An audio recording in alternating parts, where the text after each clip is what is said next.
Right here on KARE 11 Plus. So this week is the first full week of Lent, and even if you don't participate, it's a great time to get out there on a Friday night and get a good fish fry.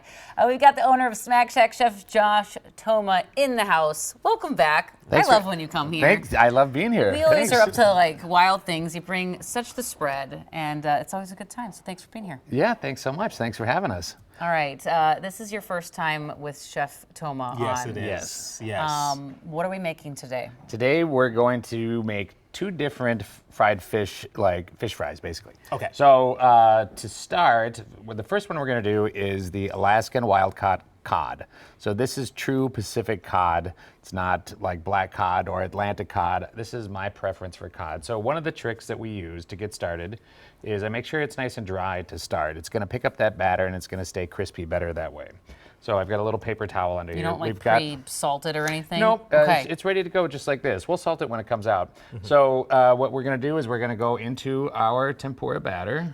What's the batter made from? So the batter is just a classic tempura. So it's rice flour, and then instead of we use Summit EPA, which we like a little bit better. So sometimes people get a little bit freaked out about like, oh, fried fish is bad for you. It actually has less oil than if you were to pan fry it. And the reason is that while it's submerged in that oil, you're getting the steam coming out of the fish, so the oil really isn't going into the fish, whereas pan frying it, you do.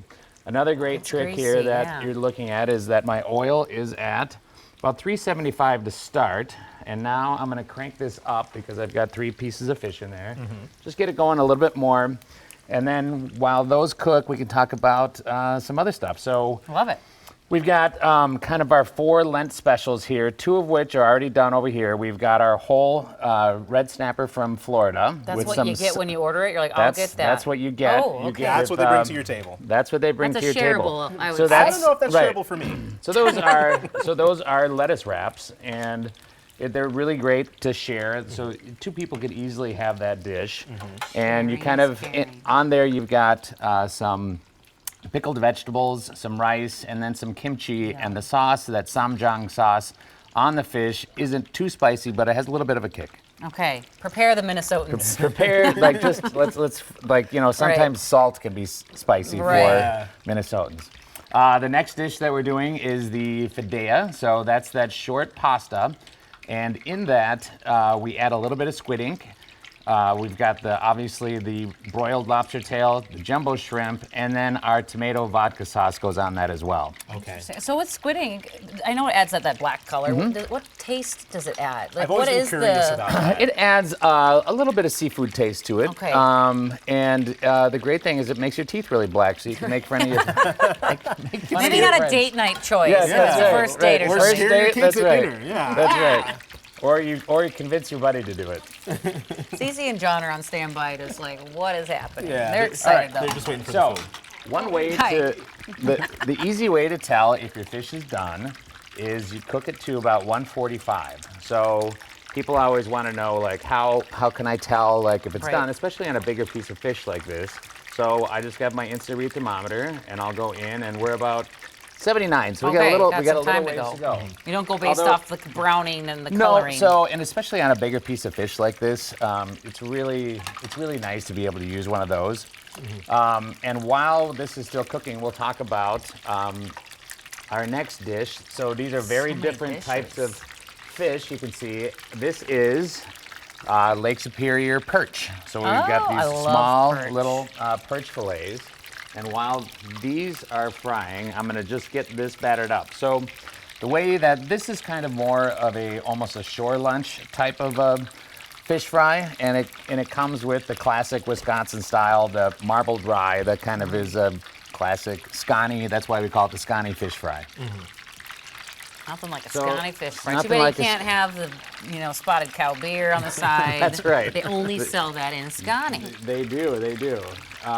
Which is New Glarus, which is awesome. I So get it good, every time yeah. I go there. So I've got some flour. It has a little bit of Old Bay seasoning and salt in it. Old Bay. That's my dredge. Some egg that I add a little tiny bit of water to, just so it's not too thick. Then where I'm going to put this is just a really simple. Now these obviously cook much faster Real than quick. these. Right. And one of the key with this cod is that you don't put too much in the pan. So if you do, you're not going to get this nice crispy. You're going to get a yucky, blown out mess. Okay. So make sure you have enough oil in the pan and don't cook too much at once. So when these do come out and are done, you can just set them on a cooling rack, a metal rack, and then when you're ready to go, so if you're making for 10 people already, whatever, take them then and put them in the oven at 350 and just kind of warm them up. Keep them warm? Yeah, just keep them warm. Nice. So this is a pretty durable fish. We're not cooking ahi tuna here or Right. something, medium rare searing So it. flaky though. You're gonna love it. Yeah. It's so, So, flaky. I can't wait. It's not too fishy. So- Going right. back to the breading Yep. for the perch, is that a cracker breading or what is that exactly? So this is actually just panko. So we just take panko. panko, we buzz it up a little bit more just because that fish is more delicate, Right. smaller fish. So we buzz it up with Old Bay. Nice. Old So Bay these on are everything. done.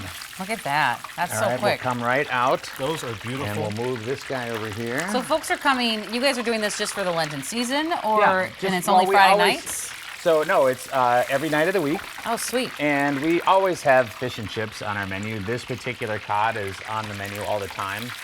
And it's a pretty good deal. You get 3 pieces of fish for $23. Like I Wait, don't like think this? yes, This size fish. That's so much. I don't think I could ever finish one of these. So it's a great dish to also share. All right, so we've got our oil. We'll just check the temp. We want to make sure that it's around 350, which we're That's right. so important. we're John, right I know at you're a that big temp. deep fryer. Yep. You always say it's about the temperature of it's- the oil. it's I'm about watching very carefully. I about- fry about 3 times a week. Right. You what? I fish all the time. You do? Okay, yeah. So, I- this would be a great for like sunnies, whatever, like Yeah. smaller stuff like this. So these just go right into the oil, and these obviously don't take nearly as long. So one other thing that's important when your fish comes out of the fryer is to season it while it's hot. So this Malden sea salt is going to stick onto nice. these crispy fish fillets. I love and those sea salt make flakes. them, yep, and just make sure that you get a nice little coating all you the way salt both around. sides, Yep, too, you yeah. salt both sides, correct. There we go. And I like to hit mine with a little bit of lemon, so Look at that fancy lemon and that little thing to keep this. Is that for the What? seed catching? Yeah, it's like we're at a Genius. seafood restaurant or something. Wow, you guys figured it out. What? Wow. I couldn't even speak. I was watching so intently. Wow. I was so interested. I was like, I don't want to mess this up. But I love the way that you focus on the oil. Because I've obviously, as an amateur cooker, learning, you cook it at 425, you get it burnt, and then the fish is undercooked.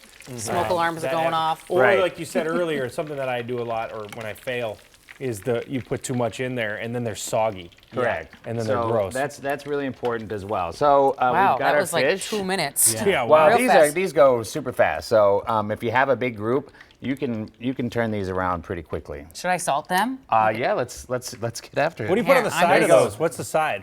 What type? So, the side Yeah. over here. So we've got coleslaw and tartar sauce, our house coleslaw and tartar sauce, along with some Cajun fries as well. Oh my. This is your tartar sauce? That That's looks our tartar good. sauce, It looks yeah. like there's How do you brown make your mustard tartar in there. sauce? Yeah. So what? What is it? What is your homemade tartar sauce? Sorry. So Might as well ask. it's chopped up pickles, of some aioli, and then lemon, some capers, a little bit of shallot, and that's it. It's pretty simple. And just make sure that Simple, you sounds you got fancy. enough lemon in there. I'm gonna cut this open to get it some yeah. cool That. cool There it you go. off so we can try it. That is beautiful. Remind folks, Smack Shack is located.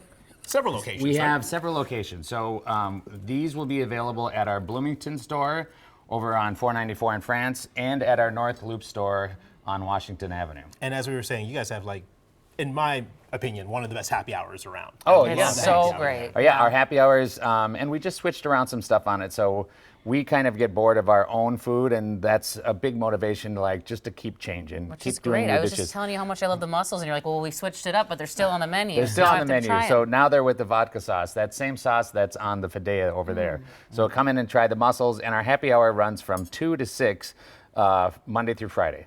I love that. And twin season's coming up. You guys must get Twins, so busy. we Oh, do. super It's busy. yeah, we love the Twins when they're in town. Plus, they have so many games. It's right, awesome it's for us. amazing. Even on non-Twins game days, the North Loop location was always packed. There was always people, especially on a nice day. The patio there. Yep, the always patio's packed. always the great. garage doors. And now we're doing a late night program in the North Loop as well. So we've got DJs and stuff on Friday, Saturday night. So that's a new thing for us, starting about a few weeks ago as well. Okay, well, Chef Josh Yeah. Toma, thank you. We're going to let John do the weather. We're going to come back to this and I'll try